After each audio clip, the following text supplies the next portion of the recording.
नमस्कार दोस्तों, स्वागत है आपका स्टडी फॉर सिविल सर्विसेज में। वीडियो को पूरा देखिए। कोई भी आपका फीडबैक है, कोई सजेशन है, तुरंत वीडियो में कमेंट करके जरूर बताइए। अच्छा लगे तो वीडियो लाइक जरूर कर लीजिए और ऐसे वीडियो लगातार फ्री में पाने के लिए चैनल को तुरंत सब्सक्राइब कर लीजिए और बेल आइकन को जरूर टैप कर लीजिए ताकि आगे भी सारे वीडियो आपको मिलते रहे। यूट्यूब में फॉलो करते हैं तो प्लीज ये वाला फ्री टेलीग्राम चैनल जरूर ज्वाइन कर लीजिएगा। सारे नोटिफिकेशन, सारे अपडेट यहीं पे आते हैं, ध्यान रखिएगा। स्टडी फॉर सिविल सर्विसेज का कोई भी पेड ग्रुप अगर आपको ज्वाइन करना है तो सिर्फ 856480969065308608960445 यही नंबर है हमारे, सिर्फ जहां पे कॉल या व्हाट्सएप कर सकते हैं। इंस्टाग्राम पे हमारा पेज जरूर फॉलो कर लीजिएगा, स्टडी फॉर सिविल .सर्विसेज है। ट्विटर पे हमको जरूर फॉलो कर लीजिएगा @स्टडी फॉर सिविल। इस वीडियो में हम आर्ट एंड कल्चर से इंडियन पेंटिंग्स के टॉपिक के अपने लास्ट पॉइंट को डिस्कस करेंगे, जो कि है फोक पेंटिंग्स, और इसी के साथ फिर हमारा इंडियन पेंटिंग का चैप्टर कंप्लीट हो जाएगा। तो चलिए पढ़ते हैं आगे और क्वेश्चन के फॉर्म में इस पूरे टॉपिक को कवर करते हैं। हमारा क्वेश्चन कह रहा है, write a short note on the folk paintings of India and what is Kavi art. Bharat के लोक चित्रों पर एक संक्षिप्त टिप्पणी लिखिए। कावी कला क्या है? तो हम बताएंगे सबसे पहले फोक पेंटिंग की डेफिनेशन। हम बताएंगे कि फोक पेंटिंग एक विशेष समुदाय या संस्कृति को दर्शाती हैं और ये एक विशेष क्षेत्र से संबंध रखती हैं। भारत में समृद्ध संस्कृति की विविधता है, इसलिए हम भारत के विभिन्न क्षेत्रों से संबंधित विभिन्न लोक कलाओं को भी देख सकते हैं। भारत में कई क्षेत्रीय चित्र हैं, जिनमें से कुछ प्रमुख लोक चित्र हैं। अब हम देखते हैं सबसे पहले हमारी फोक पेंटिंग सबसे पहली कौन सी है। तो सबसे पहली हमारी फोक पेंटिंग होती है पट्टा चित्र पेंटिंग। हमें फोक पेंटिंग में सबसे पहले 3 चीज़ें याद रखनी है। एक तो ये पेंटिंग किस रीजन को बिलोंग करती है, दूसरा इस पेंटिंग का थीम क्या है, और तीसरा अगर इस पेंटिंग का कोई स्पेशल फीचर है तो सबसे पहला हमारा हम रीजन देखेंगे पट्टाचित्र पेंटिंग का कौन सा है। तो इस पेंटिंग को बनाया जाता है उड़ीसा में। पट्टाचित्र पेंटिंग उड़ीसा के रीजन की है और इन्हें कैनवस या क्लॉथ पे बनाया जाता है। उसके अलावा हम फिर आएंगे थीम देखेंगे, तो इसका मेन थीम है जगन्नाथ भगवान या वैष्णव संप्रदाय का थीम पे ये पेंटिंग्स बनाई जाती हैं। और इस पेंटिंग में चारकोल या पेंसिल का यूज़ नहीं किया जाता है, इनमें नेचुरल कलर्स का यूज़ होता है।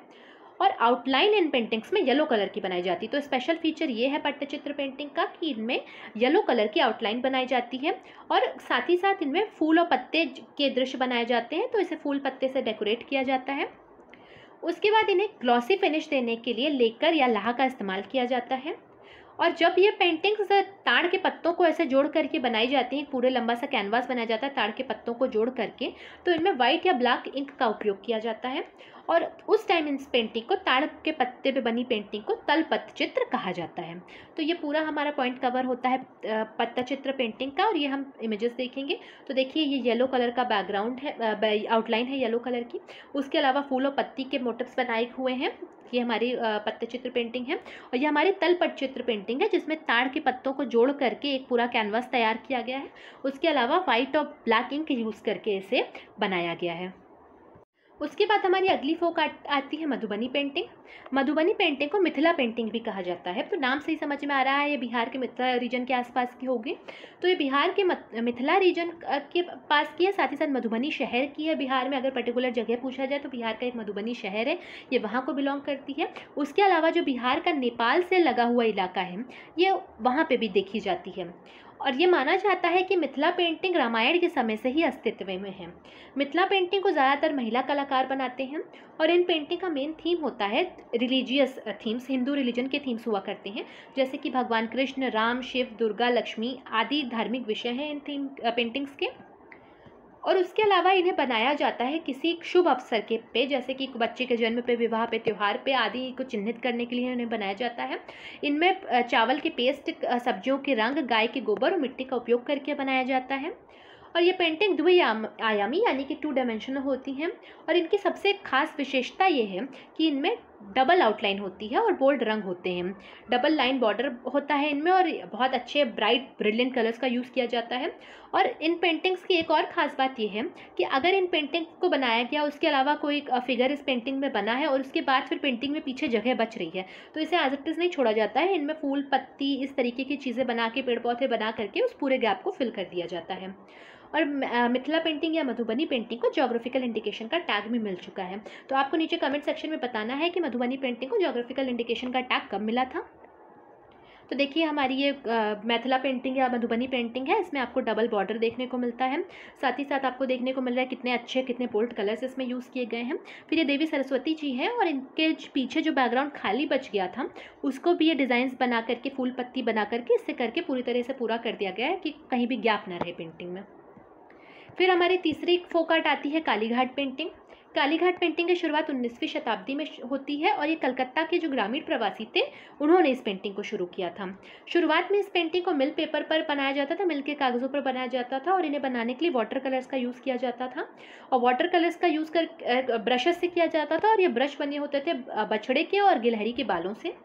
इनका मेन थीम शुरुआत में हुआ करता था हिंदू देवी देवता, लेकिन बाद में इनमें सामाजिक भावनाएं भी आ गई।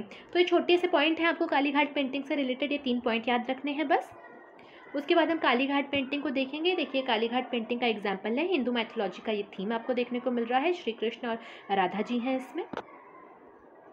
फिर हमारी अगली पेंटिंग आती है पटुआ पेंटिंग। पटुआ पेंटिंग बंगाल में बनाई जाती है और ये हज़ारों सालों से बनाई जा रही है और ये पेंटिंग मंगल काव्य जो पटुआ पेंटर्स गाते हैं एक विलेज से दूसरे विलेज में जा करके खाने और पैसे की तलाश में, तो उसी मंगल काव्य के थीम पर इसे बनाया गया। तो एक तरीके से हम कह सकते हैं जो पटुआ देवी देवताओं के लिए मंगल गीत गाते हैं उन मंगल गीतों का पिक्टोरियल रिप्रेजेंटेशन है ये। तो बंगाल के रीजन में एक पटुआ ग्रुप होता है, वो पटुआ ग्रुप हुआ करता था कई सौ साल पहले और वो एक गांव से दूसरे गांव जा करके मंगल काव्य सुना करके पैसे लिया करते थे, खाना लिया करते थे, तो यही उनकी जीवनी का साधन हुआ करता था। तो जो उनका मंगल काव्य था उसी मंगल काव्य के थीम पर ये पेंटिंग बनाई जाती है। इन्हें स्क्रॉल पेंटिंग भी कहा जाता है और ये पटुआ ही बनाया करते थे इसे। अब इन्हें कपड़ों पर बनाया जाता है और अब इन पे पोस्टर रंगों का इस्तेमाल किया जाता है। तो जैसे जैसे ट्रेडिशन बदला, सोसाइटी डेवलप होती चली गई, नई नई चीज़ें आती चली गई, तो बेसिकली थीम इनका यही है, पर इनमें बनाने का तरीका, इनके कलर जो यूज़ किए जाते हैं वो सब थोड़ा थोड़ा बदल गए हैं। तो आपको ये पटुआ पेंटिंग देखने को मिल रही है, इसमें भगवान श्री कृष्ण दिखाए गए हैं। उसके बाद हमारी अगली फोक पेंटिंग आती है मंजूषा पेंटिंग। मंजूषा पेंटिंग बिहार के भागलपुर जिले की पेंटिंग है। उसके अलावा इसे अंगिका पेंटिंग के नाम से भी जाना जाता है। तो मंजूषा पेंटिंग को अंगिका पेंटिंग भी कहा जाता है और इन पेंटिंग की सबसे खास बात यह है कि इनमें सांप के चित्र हमेशा रहते हैं। मंजूषा पेंटिंग में हमेशा आपको एक सांप का चित्र ज़रूर देखने को मिलेगा, एक या एक से ज़्यादा भी देखने को मिल सकते हैं, पर इन पेंटिंग्स में सांप ज़रूर देखने को मिलते हैं। तो इस वजह से इन्हें स्नेक पेंटिंग या सांप पेंटिंग का नाम भी मिल चुका है और ये बनाई जाती है जूट के बक्से के ऊपर और कागज़ के ऊपर। तो देखिए मंजूषा पेंटिंग है और इसमें आपको यहाँ पे ये स्नेक देखने को मिल रहा है। उसके बाद फिर आती है हमारी Paitkar painting. Paitkar painting Jharkhand region को बिलोंग करती है और इस पेंटिंग का थीम है मृत्यु के बाद का जीवन और भारतीय चित्रकला के सबसे पुराने फोक स्कूल्स में से एक है ये पाटकर पेंटिंग, ये भी आपको पॉइंट याद रखना है। उसके अलावा इसका एक और थीम ये था, जो बंगाली परिवार होते हैं उनमें माँ मानसा यानी मानसा देवी की पूजा की जाती है, तो मानसा देवी को भी ये पेंटिंग डेडिकेटेड थी। इन्हें स्क्रॉल पेंटिंग भी कहा जाता है और ये झारखंड के जो आदिवासी हैं वो बनाया करते हैं इन्हें। ये देखिए ये पेंटिंग आपको देखने को मिल रही है। फिर अगली पेंटिंग आती है कलमकारी पेंटिंग। नाम से पता चल रहा है कलम प्लस कारी यानी कलम से बनाई हुई आर्ट, और ये पेंटिंग कपड़े पर बांस की डंडियों से बनाई जाती है और इन बांस की डंडियों के बहुत नुकीले सिरे होते हैं, तो उसी में कलर डिप करके इन्हें बनाया जाता है। और ये आंध्र प्रदेश के श्रीकालाहस्ती मछलीपट्टनम रीजन को बिलोंग करती हैं। इनका मेन थीम होता है हिंदू पौराणिक कथा और इनमें रथ, पक्षी, जानवर और फूलों के चित्र भी बनाए जाते हैं। तो ये कलमकारी पेंटिंग का एक एग्जाम्पल है, हिंदू मैथोलॉजी का थीम है। इसमें अर्जुन का रथ बना हुआ है, ये श्री कृष्ण बैठे हुए हैं और पीछे इसमें आपको ये फूल पत्ती का और भी सीन देखने को मिल रहा है। फिर हमारी अगली फोक पेंटिंग आती है थंगका पेंटिंग। थंगका पेंटिंग का मेन थीम है बौद्ध धर्म या बुद्धिज़्म और ये सिक्किम और तिब्बत के इलाकों में पाई जाती है। मेन रूप से तिब्बतन पेंटिंग है और जो भारत का सिक्किम का क्षेत्र है यहाँ पे बुद्धिज़्म का काफ़ी इन्फ्लुएंस है, तो उसी इन्फ्लुएंस के साथ यहाँ पे ये थीम का पेंटिंग का ये फोक पेंटिंग प्रचलित है। और इस पेंटिंग को बनाने के लिए प्राकृतिक और खनिज पेंटों का उपयोग किया जाता है और इसके अलावा ये बनाई जाती हैं एक सफ़ेद बेस वाले, सफ़ेद आधार वाले सूती कैनवास पर।